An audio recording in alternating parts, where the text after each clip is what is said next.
जो साधना अपने अनुभव को दर्शाते वो मुख्य साधना है, जो अपने अनुभव से ये आश्चर्य मिथ्या संसार सत्य भाषित होता है। है तो मिथ्या लेकिन सत्य भाषित होता है।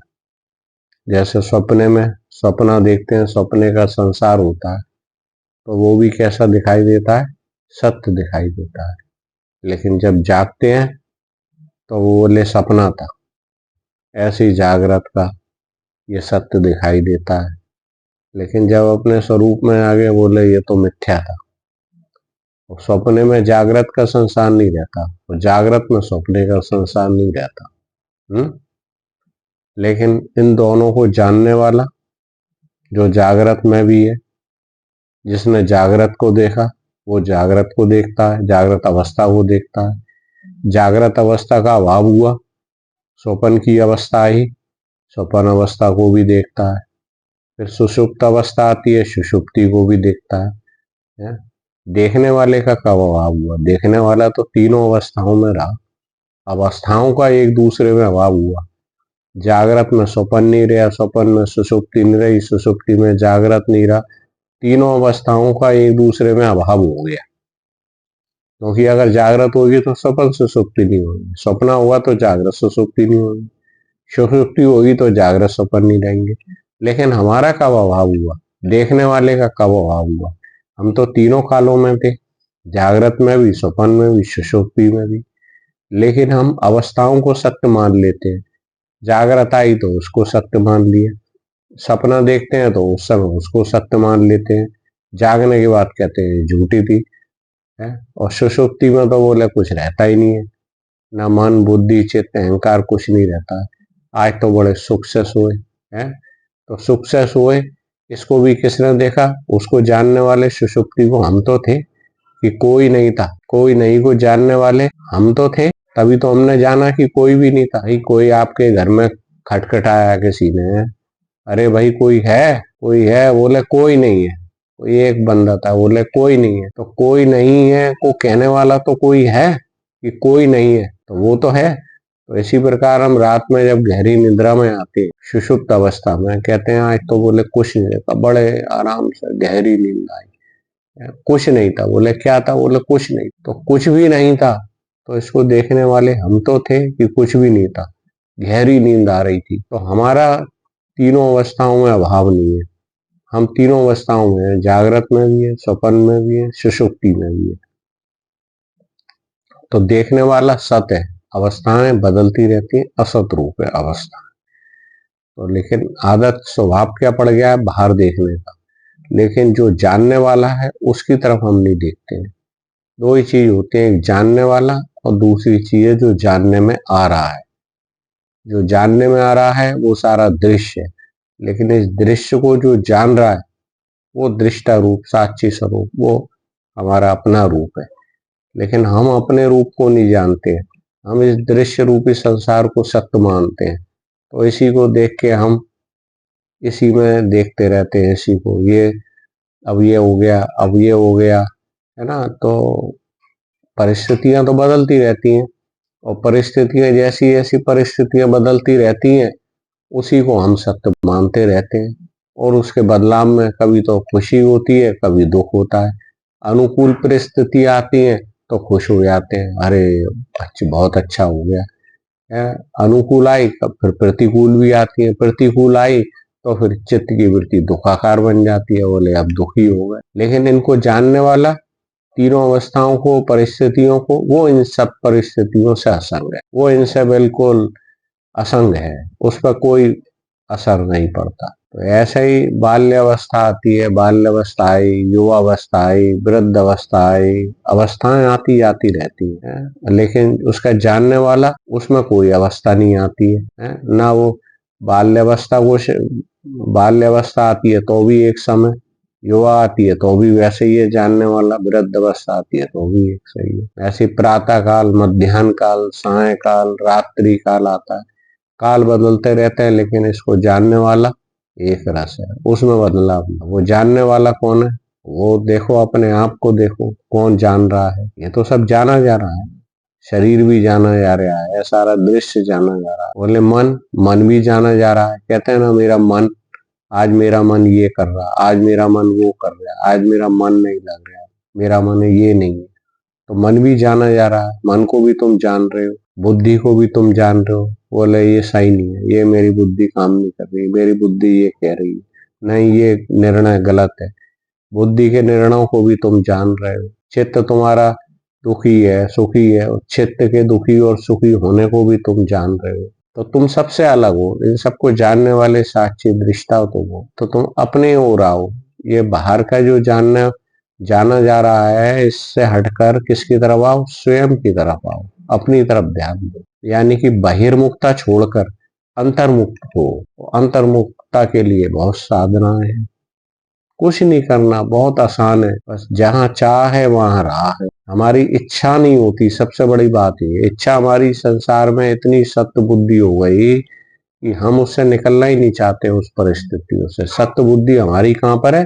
संसार में। और जबकि अगर सत्य बुद्धि हमारी जो हम में अपने में हो जाए, उस जानने वाले में हो जाए, लेकिन हम अपने में तो सत्य बुद्धि करते नहीं है। जो जाना जा रहा है, जो हमारा अपना स्वरूप नहीं है, उसमें हम इस दृश्य में, नश्वर दृश्य में सत्य बुद्धि कर लेते हैं, इस शरीर में सत्य बुद्धि कर लेते हैं, जिससे हमारा दूर दूर तक कोई संबंध नहीं है।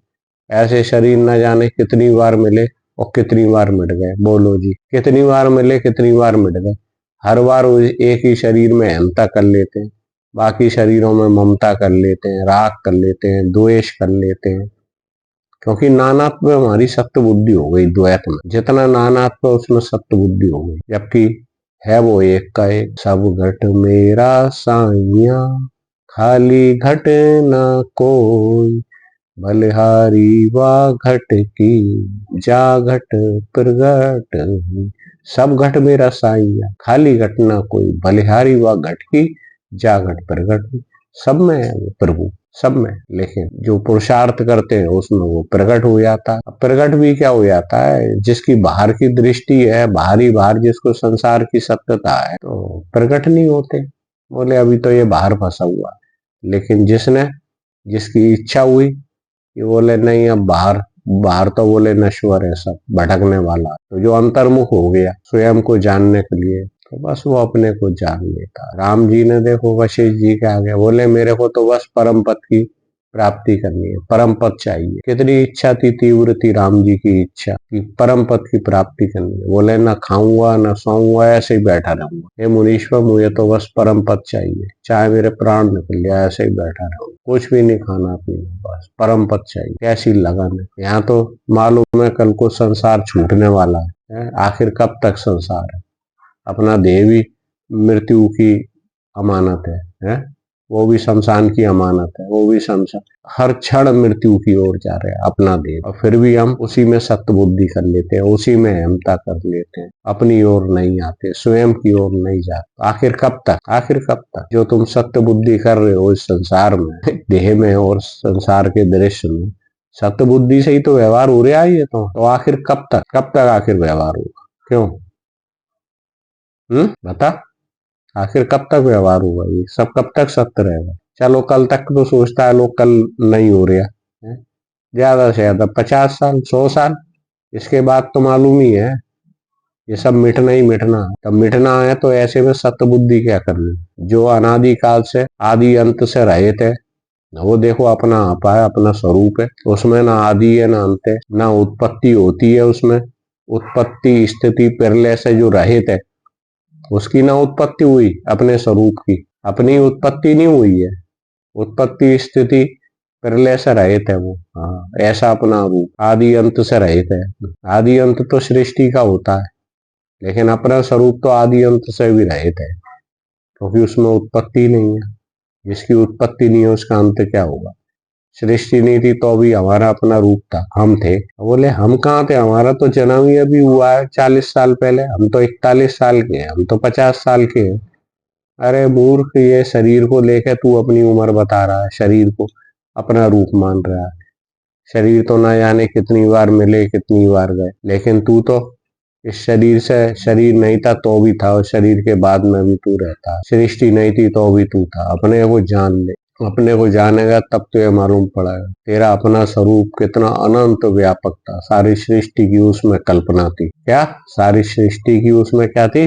कल्पना थी। कैसी कल्पना हो जाती है? देखो दृश्य की, जैसे पिक्चर के पर्दे पे होता है ना, थिएटर के पर्दे पे प्रकाश में देखो कैसी कल्पना हो जाती है। सूरज निकलता है, समुन्द्र दिखता है, हीरो गा रहा है, हीरोइन गा रही है, और वास्तव में देखो तो क्या होता है? केवल लाइट, ओनली प्रकाश। प्रकाश में देखो कैसी कल्पना हो। इसी प्रकार आत्म सत्ता में देखो कैसी सृष्टि की कल्पना हो गई। केवल कल्पना है आत्म सत्ता में। ये जैसे स्वर्ण में आभूषणों की कल्पना कर ली, स्वर्ण में नाना प्रकार के आभूषण, चूड़ी बन गई, चैन बन गई, कंगन बन गए, ब्रासलेट बन गया, कैसी कैसी कल्पना हो जाती है।